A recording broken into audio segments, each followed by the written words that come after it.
بسم اللہ الرحمن الرحیم۔ درس حدیث سبق نمبر 33، فجر اور عصر کے اہتمام کی ترغیب۔ حضرت ابو موسیٰ رضی اللہ تعالیٰ عنہ سے روایت ہے کہ نبی کریم صلی اللہ علیہ وسلم نے ارشاد فرمایا کہ جس شخص نے دو ٹھنڈی یعنی فجر اور عصر نمازوں کا اہتمام کر لیا وہ جنت میں گویا داخل ہو گیا۔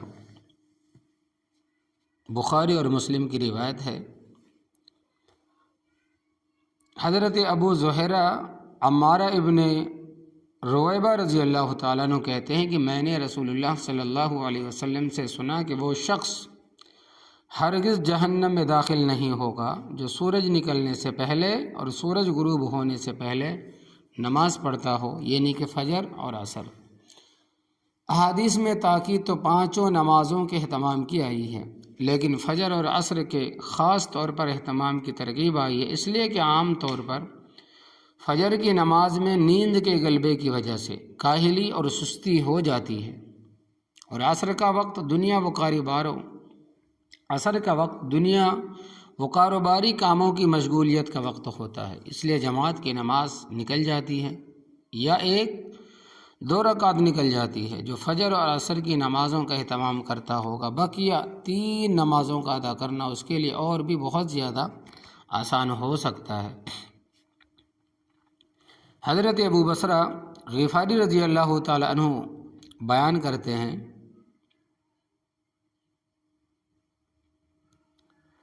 کہ نبی کریم صلی اللہ علیہ وسلم نے ہمیں مخمس ایک راستے کا نام ہے، میں نے عصر کی نماز پڑھائی اور اس کے بعد ارشاد فرمایا کہ یہ نماز تم سے پہلے امتوں کو بھی دی گئی تھی، یعنی کہ نبی کریم صلی اللہ علیہ وسلم نے اس جگہ پر عصر کی نماز پڑھائی اور اس کے بعد ارشاد فرمایا کہ یہ نماز تم سے پہلے امتوں کو بھی دی گئی تھی، لیکن انہوں نے اس کو برباد کر دیا، ضائع کر دیا، اس کی حفاظت نہ کی، اور جو شخص اس کی پابندی کرے گا اسے دوہرا اجر ملے گا۔ یہ بھی مسلم اور نسائی کی روایت ہے۔ اس کے علاوہ بھی بہت سی احادیث ہے جن میں فجر اور عصر کی نماز کے خصوصی اہتمام کی ترغیب ہے۔ ایک روایت میں ہے کہ جس میں نبی کریم صلی اللہ علیہ وسلم نے ارشاد فرمایا کہ جس نے صبح کی نماز پڑھی وہ اللہ تبارک و تعالیٰ کے ذمے میں ہے۔ اس پر مصنف نے ایک قصہ لکھا ہے کہ حجاج ابن یوسف ثقفی نے سالم ابن عبداللہ کو کسی شخص کے قتل کرنے کا حکم دیا۔ اس کو سالم نے کہا کیا صبح کی نماز پڑھی تھی، یعنی فجر کی نماز پڑھی تھی؟ اس شخص نے کہا کہ جی ہاں۔ اس کو سالم نے کہا کہ ٹھیک ہے، تم چلے جاؤ۔ اس پر حجاج نے سالم سے پوچھا کہ اس کو قتل کرنے سے تم کو کس چیز نے روکا؟ سالم نے کہا کہ میرے والد نے یہ حدیث مجھ کو بتلائی کہ انہوں نے نبی کریم صلی اللہ علیہ وسلم سے سنا کہ جو شخص فجر کی نماز پڑھ لے گا وہ اس دن اللہ تبارک و تعالیٰ کی پناہ میں رہے گا۔ مجھ کو یہ بات ناگوار ہوئی کہ میں ایسے شخص کو قتل کر دوں جس کو اللہ تبارک و تعالیٰ نے اپنے پناہ میں جگہ دی ہے۔ حجاج نے حضرت ابن عمر رضی اللہ تعالیٰ عنہما سے پوچھا کہ آپ نے یہ بات نبی کریم صلی اللہ علیہ وسلم سے سنی تھی؟ انہوں نے ارشاد فرمایا کہ جی ہاں۔ حضرت انس رضی اللہ تعالیٰ عنہ سے روایت ہے کہ نبی کریم صلی اللہ علیہ وسلم نے ارشاد فرمایا کہ جس نے فجر کی نماز جماعت کے ساتھ پڑھی پھر بیٹھا اللہ تبارک و تعالیٰ کا ذکر کرتا رہا یہاں تک کہ سورج نکل آیا، پھر 2 رکعت نماز پڑھی تو اس کا ثواب ایک حج اور ایک عمرے کے برابر ہوگا۔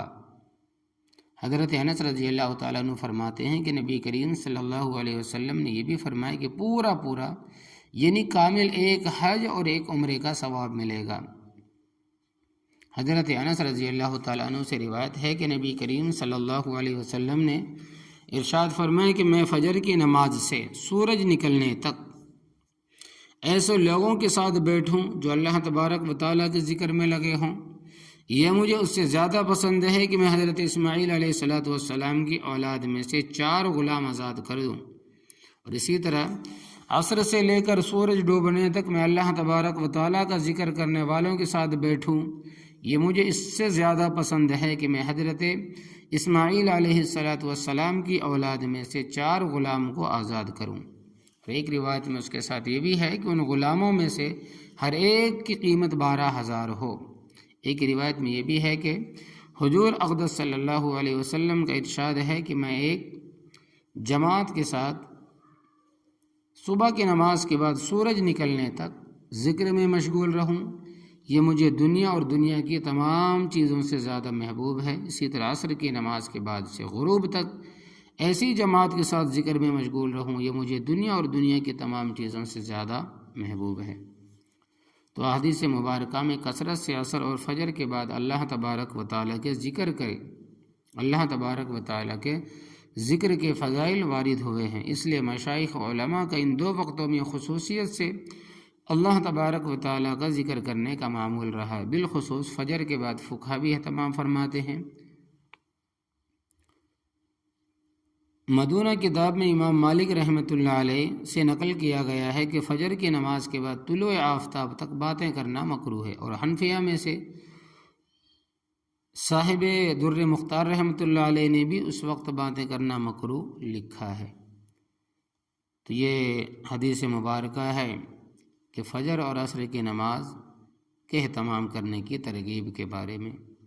تو اللہ تبارک و تعالی ہم سبوں کو 5 وقت کی نماز پڑھنے کی خشوع و خضوع کے ساتھ توفیق عطا فرمائے۔ یا اللہ ہم سب کو نبی کریم صلی اللہ علیہ وسلم کی سچی محبت عطا فرمائیے، اور ہمیں اپنے بچوں کو بھی آپ صلی اللہ علیہ وسلم کی محبت اور اس کے تقاضے سکھانے کی توفیق عطا فرمائیے۔ یا اللہ ہم سب کو اپنے عقائد، عبادات، معاملات، معاشرت اور اخلاق میں علماء حق کی تعلیمات کے مطابق درست کرنے کی فکر نصیب فرمائیے۔ یا اللہ ہم نے آج احادیث مبارکہ سے دین کا جو علم حاصل کیا ہے، دین کا جو علم حاصل کیا ہے، اس کو صحیح انداز میں محبت و حکمت سے دوسروں تک اور خاص طور پر اپنے گھروں میں پہنچانے کی توفیق عطا فرمائیے۔ آمین۔ اللہم صلی علی محمد کما امرتنا ان نصلی علیہ وصلی علیہ کما ینبغی ان یصلی علیہ برحمتک یا ارحم الراحمین۔